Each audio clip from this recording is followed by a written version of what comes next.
September the 11th, 2001. Most of us remember where we were at the time. I was on a late shift at BBC Radio Leicester. That afternoon, I read the news live on air, telling tens of thousands of listeners what was happening as the towers burned. And then I spent the night compiling local reaction for the next morning's breakfast programme. At the time, I just did the job. But watching the footage now, it's different. It still hits me. My memories of that day are vivid, raw, and too personal to share in full. My parents' generation remembered where they were the day JFK was shot. Mine remembers this. What you're about to hear is a short excerpt from the live news coverage that morning. We've chosen carefully and we've kept it brief. It isn't here to shock you. It's here to remind you this is how it felt. This is CNN breaking news. This just in, you are looking at obviously a very disturbing live shot there. That is the World Trade Center, and we have unconfirmed reports this morning that a plane has crashed into one of the towers of the World Trade Center. There is a major incident in Lower Manhattan. Just a few moments ago, something believed to be a plane crashed into the South Tower of the World Trade Center. We have no idea what it was. It was a tremendous boom. A gigantic sonic boom. Oh my God, another plane has just hit. Oh, another one just hit. Oh my God. Oh my God. Just flew directly over my building. Oh my goodness. Oh God. There's another one. There was another one. Running away very, very quickly. There are more explosions further down the building. Explosion. The building's exploding right now. This has to be deliberate, folks. I think we have a terrorist act of proportions that we cannot begin to imagine at this juncture. Oh my God. My goodness. Oh, this is terrifying. Awful. That is a very hard thing to watch. Watch powerless. Thousands died that day, but many more would die in the years that followed. In London, Madrid, Kabul, Baghdad, and behind it all stood one man, Osama Bin Laden, a terrorist, a myth, a movement. But who really was Osama Bin Laden? He masterminded the deadliest terror attack in modern history. He evaded the world's most powerful military for over a decade, and he changed the way we live, travel, fear, and fight forever. However, we would like to ask a deeper question, one that cuts to the core of what we do on this podcast. Was Osama Bin Laden a psychopath? Now let's be clear, that word carries weight.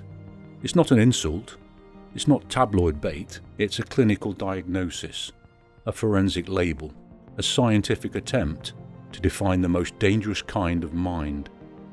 That's why we use the Hare Psychopathy Checklist revised, the PCL-R. It's a 20-item diagnostic tool used by psychologists, courts, and criminal profilers worldwide. Each trait is scored 0 to 2. 0 means it doesn't apply. 2 means it absolutely does. Get 30 or more, and you're officially in psychopathic territory. However, and this is crucial, the tool has its limitations. I spoke to D. Anand, a consultant forensic psychologist and expert witness, and he warned me the checklist, powerful as it is, can be misused, applied too broadly, or outside the settings it was designed for. I said to him, quoting Mark Twain, "If the only tool you have is a hammer, suddenly everything looks like a nail." He agreed. So let's be honest, we're not diagnosing Bin Laden, we're not licensed psychologists, and he's not here to interview. What we are doing is examining the evidence, following the behavioural trail, and asking, does Osama Bin Laden exhibit the traits that define psychopathy? Because if he does, it changes how we understand his crimes. And if he doesn't, it forces us to confront something even darker. That evil doesn't require madness, just belief. I'm Simon Ford, a journalist and lecturer, and I'm here with Jacques Morrell, a former major crime detective. Together, we've combed through decades of biographical material, declassified intelligence reports, press interviews, Al-Qaeda communications, and psychological evaluations, all to determine how Osama Bin Laden measures up against the Hare Psychopathy Checklist revised, the PCL-R. Like Simon just said, we're not psychiatrists and we're not diagnosing. We are applying the checklist as it was designed to be used, to draw patterns, spot red flags, and challenge assumptions. It's not about what someone believes, it's about how they think, how they feel, and how they treat other people. So let's walk through the checklist, point by point, trait by trait, and build a picture. Not of the man Bin Laden wanted us to see, but of the man he really was.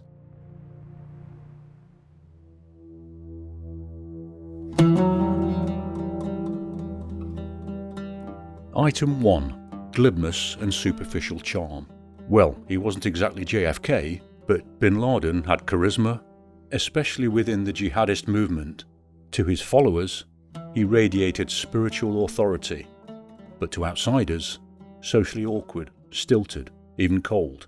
Score 1. Item 2. Grandiose sense of self-worth. Bin Laden believed he was chosen by God, a modern-day Saladin. He thought he could reshape the world order with a handful of box cutters and a camera crew. Score 2. Item 3.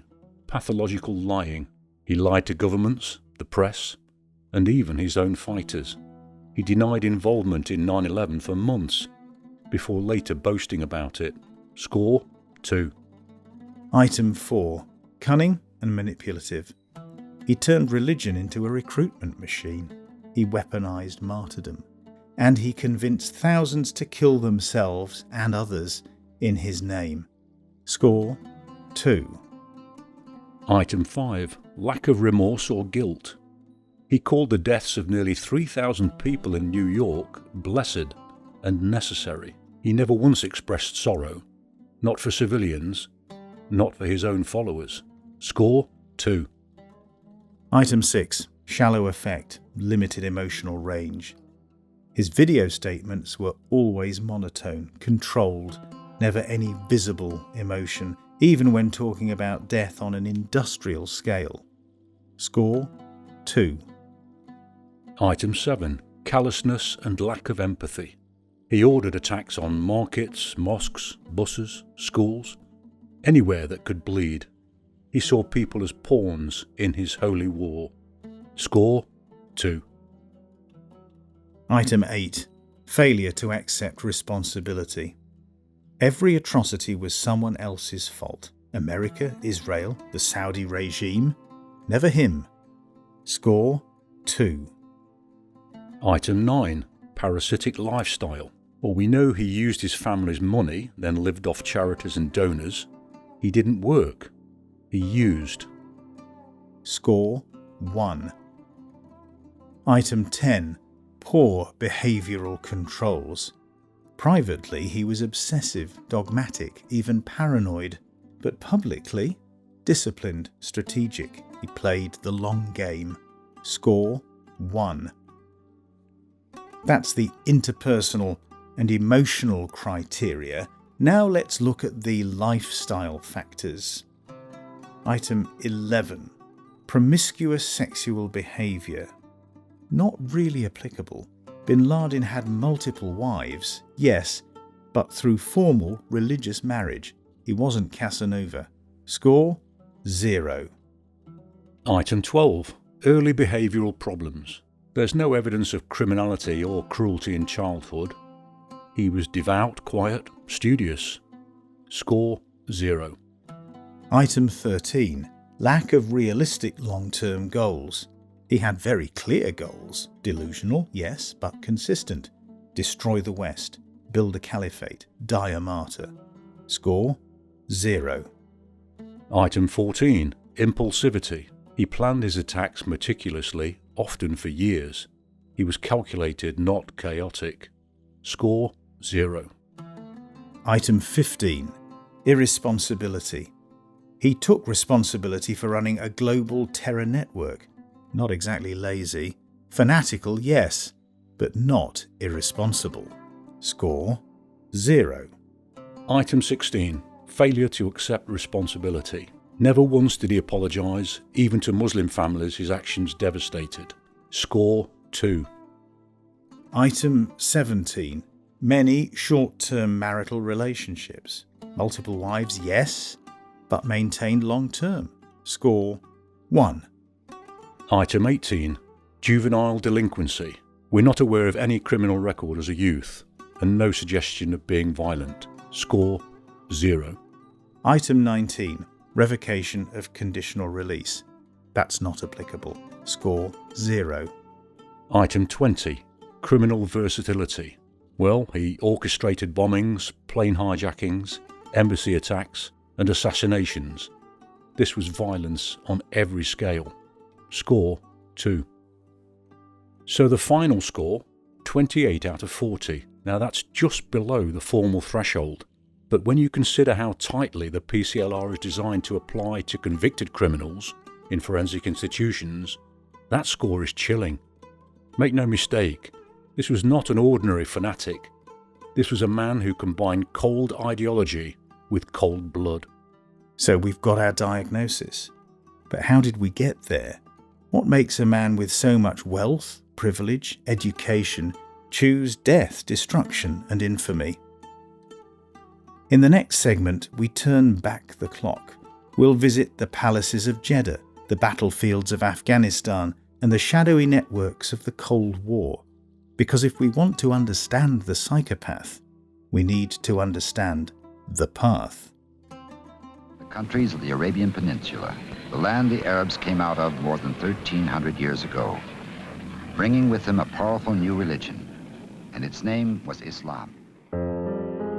Osama bin Mohammed bin Awad bin Laden was born in 1957 in Riyadh, Saudi Arabia, the 17th of more than 50 children born to Mohammed bin Laden, a Yemeni construction magnate who built half the kingdom. The young Osama was shy, religious, intelligent.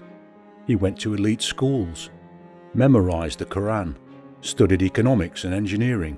He lived in opulence, fast cars, French tutors, Mecca in the morning and Beirut in the summer. So what happened? Was he born with something missing? A capacity for empathy, for nuance? Or was he radicalized by the world around him? To understand Osama bin Laden, not the terrorist, but the man, you have to understand the creed that shaped him. Wahhabism, a strict puritanical branch of Sunni Islam that took root in 18th century Arabia. Wahhabism rejects innovation, idolatry, and deviation from what its followers see as the original, pure form of Islam. In practice, that means a total rejection of modernity, secularism, and plurality. Wahhabism is austere, absolute. It sees itself not as an interpretation of Islam, but as Islam stripped bare. For a young man like Osama bin Laden, born into privilege, wealth and comfort in Saudi Arabia, this doctrine offered something radical: moral certainty. As we explained, his father, Mohammed bin Awad bin Laden, built a billion-dollar construction empire with close ties to the Saudi royal family. Osama could have spent his life managing wealth, flying first class, and holidaying in Europe, but he didn't. From an early age, he was drawn to the religious scholars who preached self-denial, piety, and submission to divine authority. Wahhabism gave him a reason to look down on the world he came from, and a framework to reject it. More than that, it offered him a mission. It wasn't just about personal salvation. It was about purifying the Muslim world, abolishing corruption, and fighting the enemies of Islam, wherever they might be. Wahhabism doesn't merely permit violence in defense of the faith, it elevates it. Martyrdom becomes a kind of salvation, and for someone with bin Laden's temperament, emotionally remote, grandiose, messianic, it was irresistible. In the late 1970s and early 80s, bin Laden fused Wahhabism with something even more dangerous: political Islamism. He read Sayyid Qutb, the Egyptian writer who was executed in 1966, and absorbed his belief that the Muslim world had been corrupted from within, that secular governments, even Saudi Arabia, were apostate regimes, that Islam had to be restored through struggle, through jihad. Strictly speaking, jihad means struggle, not holy war. But for Bin Laden, it became exactly that, a cosmic battle, a divine mission, a justification for violence on a global scale. And then came a war. Not just any war, but a perfect crucible for everything Bin Laden believed in. The guerrillas claimed several Russians dead. They take no prisoners. They have killed every Russian they've ever captured. In 1979, the Soviet Union invaded Afghanistan, officially to prop up a struggling communist government. But in Cold War terms, it looked like Moscow trying to push south. And the US wasn't having it. The CIA began covertly backing the Afghan resistance, the Mujahideen, with weapons, cash and training. Including Stinger missiles, heat-seeking, shoulder-fired anti-aircraft weapons that made Soviet helicopters sitting ducks. Bin Laden was there too, but not working for the CIA. He came on his own terms, with his own money and his own goals. So was he a friend of the West? No, he just happened to hate the same enemy, for very different reasons. Young Muslims across the world, from Cairo to Karachi, London to Luton, were being told they had a duty.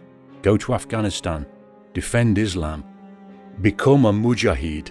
For Osama Bin Laden, still in his 20s, it was the moment theory became reality. A holy war on holy ground. And he would do more than join it, he would shape it. He doesn't just join the jihad, he markets it. He uses his wealth to fund camps, weapons, logistics. He becomes a myth, the sheikh in the mountains, the holy warrior with an AK and a satellite phone. But let's be blunt, he wasn't a great fighter. What he excelled at was image building, narrative control. He sold jihad as a brand, packaged martyrdom as salvation, and behind the mystique, there's a chilling clarity. This is where key psychopathic traits emerge: grandiosity, manipulation, lack of empathy, charisma used as a weapon. His followers saw a savior. We, with hindsight, see something else.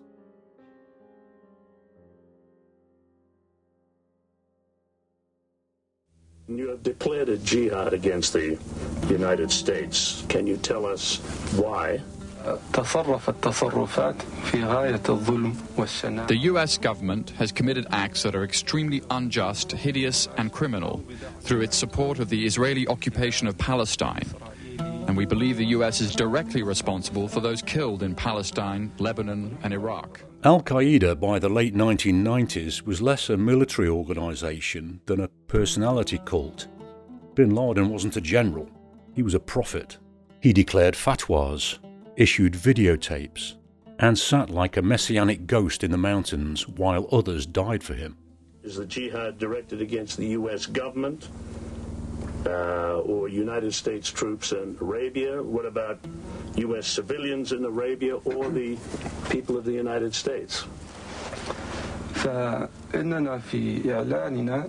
We have focused our declaration of jihad on striking at the US soldiers inside Arabia, the country of the two holy places, Mecca and Medina. He didn't just radicalize, he groomed. He told young men that paradise awaited them, if they killed others. He framed mass murder as piety. He turned faith into a delivery system for death. That's not just fanaticism, that's control, calculation, and perhaps callous psychopathy. Now, Jack, before we go any further, we should probably clarify something for listeners who aren't familiar with the term. You're talking about fatwas, right? Exactly. It's one of those words that gets thrown around, especially in the West, often without much context. Right, so in simple terms, a fatwa is a legal ruling or opinion issued by a recognised Islamic scholar. It's a way of interpreting Islamic law in response to a specific question. It's a bit like our laws in the UK that are shaped by our judges, making legal rulings on cases they deal with, and we call it case law. And just to be clear, it's not always about violence or punishment. Most fatwas are about day-to-day life, how to pray, how to handle your money ethically, things like that. But Bin Laden wasn't issuing fatwas about prayer or finance. His fatwas, the ones from 1996 and 1998, were something very different. They were effectively declarations of war. He was calling on Muslims to kill Americans, soldiers and civilians, wherever they found them. And that wasn't just rhetoric, it laid the ideological groundwork for Al-Qaeda, and ultimately for 9/11. And within months of the 1998 fatwa being issued, that call to action was answered, most dramatically in East Africa. The United States retaliates for the bombing of its embassies. Cruise missiles are launched against suspected militant bases in Sudan and Afghanistan. Our target was terror. Our mission was clear: to strike at the network of radical groups affiliated with and funded by Osama Bin Laden, perhaps the preeminent organizer and financier of international terrorism in the world today. On August the 7th, 1998, Al-Qaeda unleashed twin bombings on the US embassies in Nairobi, Kenya and Dar es Salaam, Tanzania. A total of 224 lives lost, thousands injured, dozens maimed for life. These weren't isolated attacks. They followed directly from Bin Laden's fatwa 2 months earlier. Investigators found clear links. Planning came from Bin Laden's hub in Afghanistan. Operatives were vetted by his lieutenants. Money flowed through his network. As a result, the US officially indicted Bin Laden afterwards, citing both the fatwa and embassy bombings as criminal evidence. At the time of the latest tragedies, we said that our memory is long and our reach is far.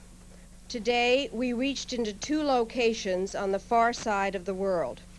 Today, we acted to preempt future terrorist acts and disrupt the activities of those planning for them. While our actions are not perfect insurance, inaction would be an invitation to further horror. So, was Bin Laden the éminence grise, the puppet master behind every major terrorist act? East Africa, 9/11, even earlier plots like the 1993 World Trade Center bombing? Well, the evidence suggests yes, more often than not. From the hijacking plots in the early 90s to the USS Cole bombing in 2000, his fingerprints, financial, ideological and strategic, were everywhere.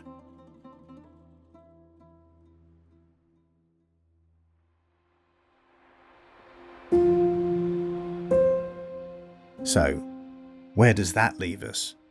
We've scored Bin Laden against the Hare Psychopathy Checklist. We've examined his privileged upbringing, his embrace of Wahhabism, and the way the Soviet invasion of Afghanistan transformed him from a pious idealist into a man of violence. We've followed the thread through the East Africa embassy bombings, his fatwas, and his emergence as the central figurehead of Al-Qaeda. A man whose actions changed the world, and who was finally being taken seriously by the West just as he became infinitely more dangerous. But the question still hangs in the air.